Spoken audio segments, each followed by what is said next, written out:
You need to plan to be successful. You need to plan to be able to retire. You can't just say, I'm going to trust in God. Of course you're trusting in God, but he gave you a brain to be a good steward over your finances and not to be the one that just puts his head in the sand.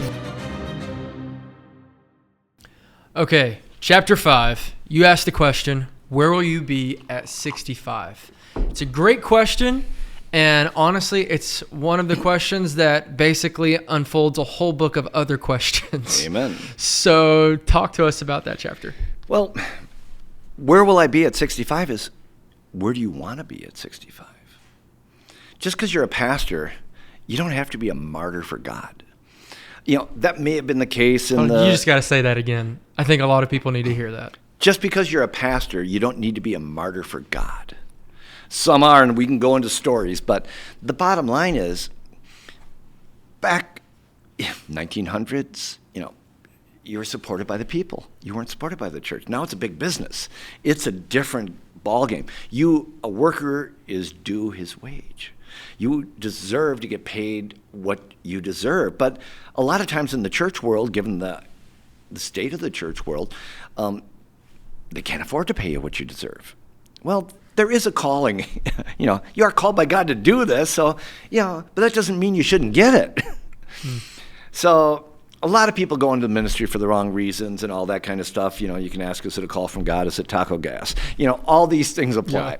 But for the most part, if you're going to take the pastorate, you're going to be a pastor, plan accordingly.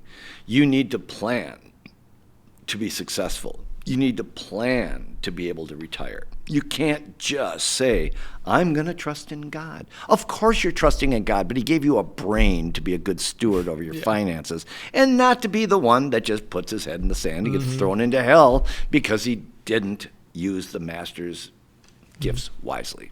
So use your master's gifts wisely. Save. I don't care where you're at as a pastor. You say, I can't afford it. I make 40 grand. I make 60 grand. I got a house and 2 kids. Well, the world's smallest violins playing My Heart Cries for You. Figure out a way. Don't care if you can do it now. Change your lifestyle. Decrease your expenses.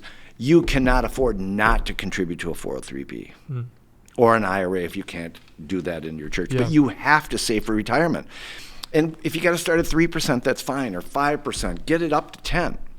Because the golden rule in life is 10% to God, 10% to savings, your 403B or retirement. Pay your taxes and live on the rest. And if you do that, you will have the same income at retirement as you have now, or be able to live the same lifestyle. And so that's what you want.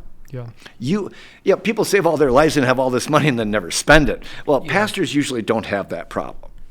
But if you can manage your life to serve God, save, and have a quality life and have that same life in retirement, that's a blessing from God because you were a good steward of God's resources. Yeah. So you can't afford not to contribute to your 403B. And I'm just going to give you a little example. Number one, you get the retired minister's housing allowance as a pastor. You save 7.65% on every contribution, more than everybody else in retirement.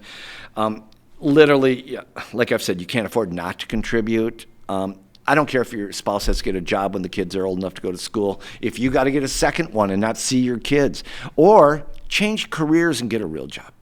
Either way, your retirement is everything. There are no company pensions for the most part anymore. It's on you, Pastor. So take that seriously. Don't blow it off. Because you will never, if you don't start contributing now, you never will. So one quick tip on that is, if you're not contributing, if you get a raise every year, 3%, 5%, put half of it in retirement and half, to increasing your standard of living. If you're too much in debt to contribute to your retirement, put half or a quarter in retirement, half down in your debt, increase your standard of living. Because if you're getting raises, you better enjoy it a little bit, or you're just not going to like this life. But whatever you have to do, work on decreasing your expenses so you can increase your savings and increase your standard of living. That's good. So just one illustration, and we can go on. If you contribute 5% to your 403B, let's say you start at 40 grand a year. You're a pastor for 30, or you start at 22 years old and you're a pastor for 40 years. Mm-hmm. You save 5% on your salary, and your salary increases like 3% a year, something, normal inflation, whatever. You make 5% on your money, and the church matches that. By the time you're 65 or retirement age, you'll have like $750,000 or more in your 403B. Well, if you structure that as a retired minister's housing allowance and take out $48,000 a year, you can do that for 25 years at 5% without running out of money. Well, if you have a housing allowance of 30 grand, that would be reasonable, probably 40 years from now.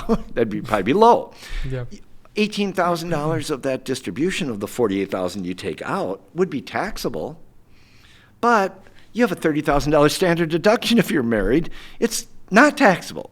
Well, it'll cause some of your Social Security to be taxable, but not enough to go over the standard deduction. So if you're in the Social Security system, you'd be getting 45 grand probably in Social Security between you and your wife, give or take, and 48,000 from your 403B.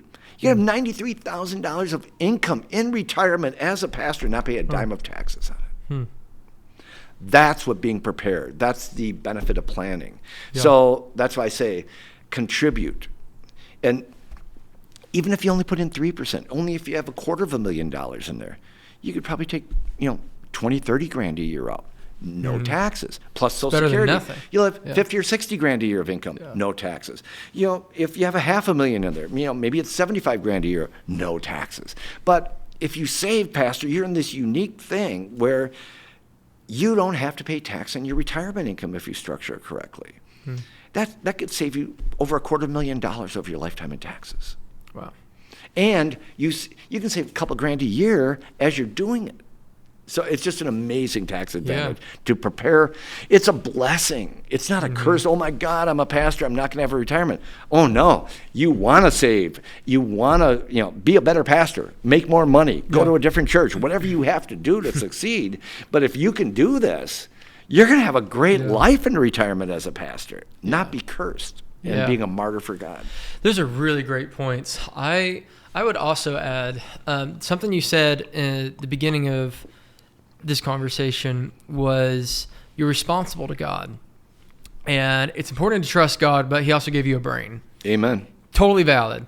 And I think pastors, because so much of their lifestyle kind of lives in the spiritual plane. You know why it lives there? Why? Well, they're so afraid. They don't have any options. They're stuck. Yeah. They're making 50, 100 grand, 30 grand a year in a small church, don't know what to do. They're the only religious leader in the area, and they have no hope. Yeah. They have no options. Yeah. So they feel trapped, so they have to delude themselves into the fact that I'm called by God, I'm living God's life. Yeah. And that's the only way they can keep their sanity. In fairness, I don't blame them, but do your best to get out of that situation. Yeah, and so if you are a pastor and you find yourself in that position, or maybe you're a young pastor or you know someone who's a pastor, the truth is that you do have options, and you can take steps to steward what God has given to you. And it's never too late to start. And it's never too late to start. That's good. Something in retirement is a whole lot better than nothing. Yeah, I would agree with that. So if you want to find out how you could save thousands of dollars on tax returns every single year, on your tax returns, go to taxscott.com. And if some of this stuff feels... And over your lifetime, hundreds of thousands. Yeah, adding it. Possibly. So if some of this feels a bit maybe daunting to you, you're like, oh man, Scott, it's just too much. I'm already late in the game. Listen, just go to taxscott.com. Scott and his team, they will help you out. Amen.